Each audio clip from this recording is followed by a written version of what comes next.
guys, welcome back to our channel. Super happy to see everyone here.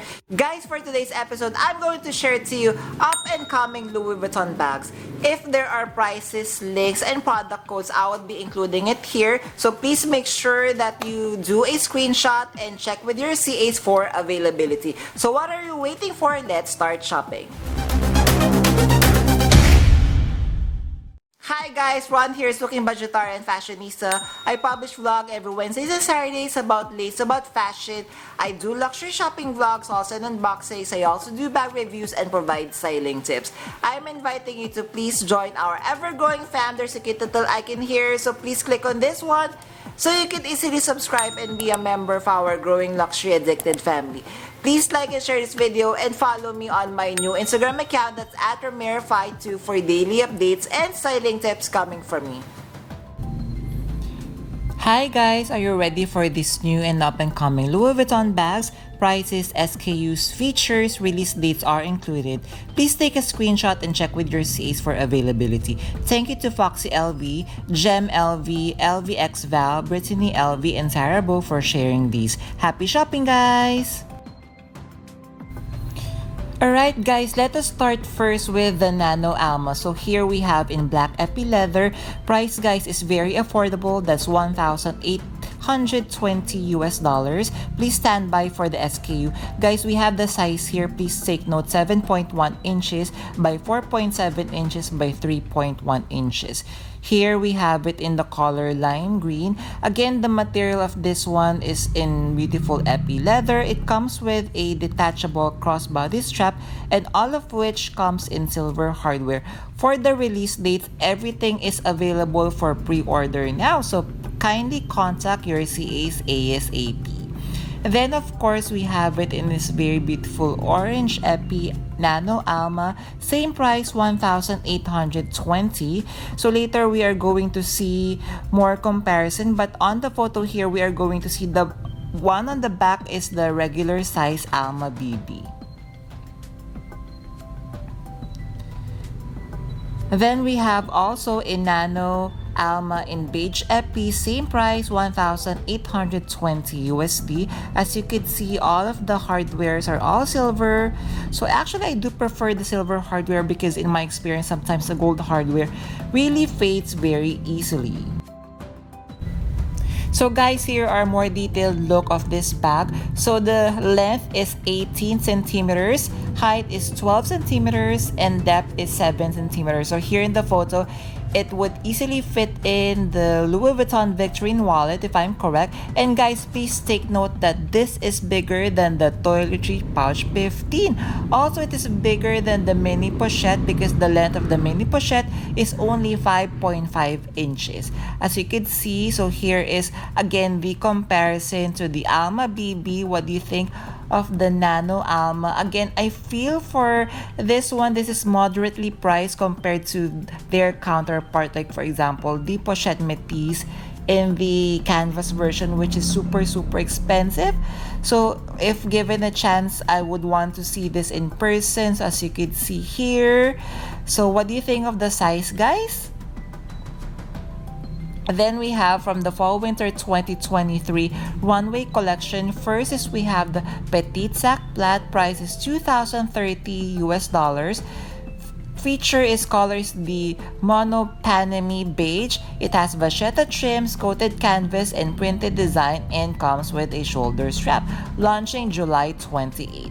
Still on the same collection, we have the Neverfull MM. So guys, for the Neverfulls, they are available to pre-order. If for example like this, like seasonal or special releases, then definitely you could get your Neverfulls in the store or pre-order. Then we have the Speedy 25 Bandolier. Price is €1,950. So we have the SKU here. So same color is the MONOPANAME beige. Comes in the vachetta trims, coated canvas, printed design, and of course it comes with the crossbody strap. Then of course we have the very beautiful Alma BB. Price is €1,650. We have the SKU here. So it has the same feature. So guys, How do you feel of this new colored monogram canvas? Please comment down below if you are liking it so far. Then we have the Pochette Cosmétique. Price is 600 euros. So we have the SKU here. So same feature, lighter color monogram. And are you loving, guys, the printed design, the Louis Vuitton Paris logo in front? Then we have the Keepall 45 bandolier, still under the same collection. Price is only 2,250 euro. We have the SKU here. So it features again the size 45 Keepall, vachetta trims, and I see it comes with bag tag as well. Then we have the Horizon 55.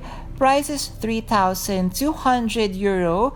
Please take note of the SKU. So it is a rolling luggage. Color is the MONOPANAME beige. Comes with vachetta trims, coated canvas, and we are also seeing the printed design. Then still under this same collection, so this Walk the Runway for Fall Winter 2023. The name is Orsay, size is MM, price is 4,950 euro.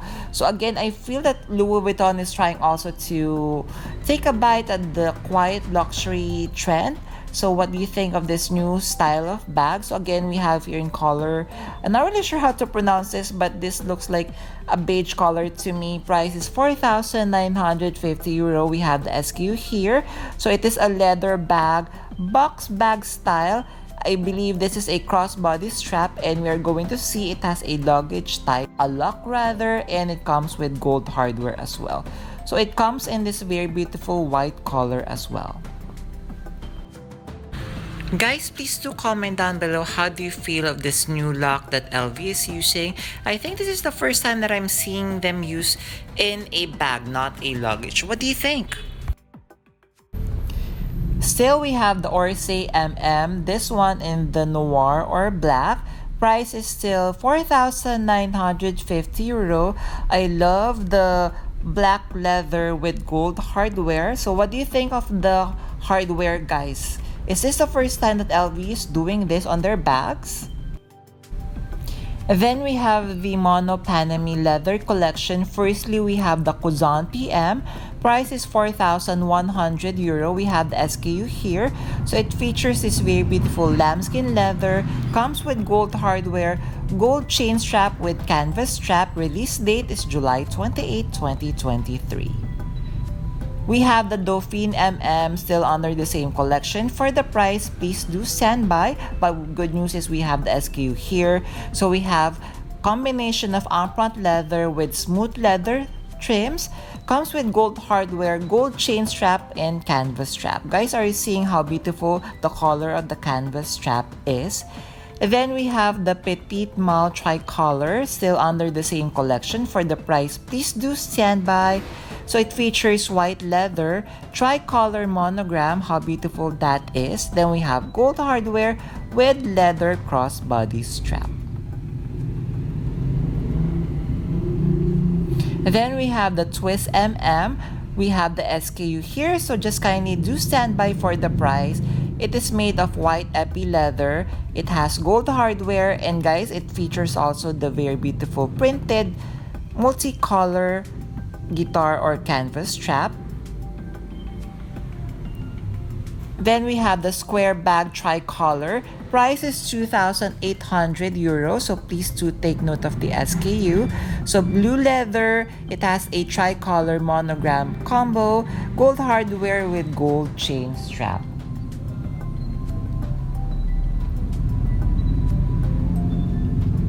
Then we have the Alma GM going back to the women's fall winter 2023. So price is 2,900 euro.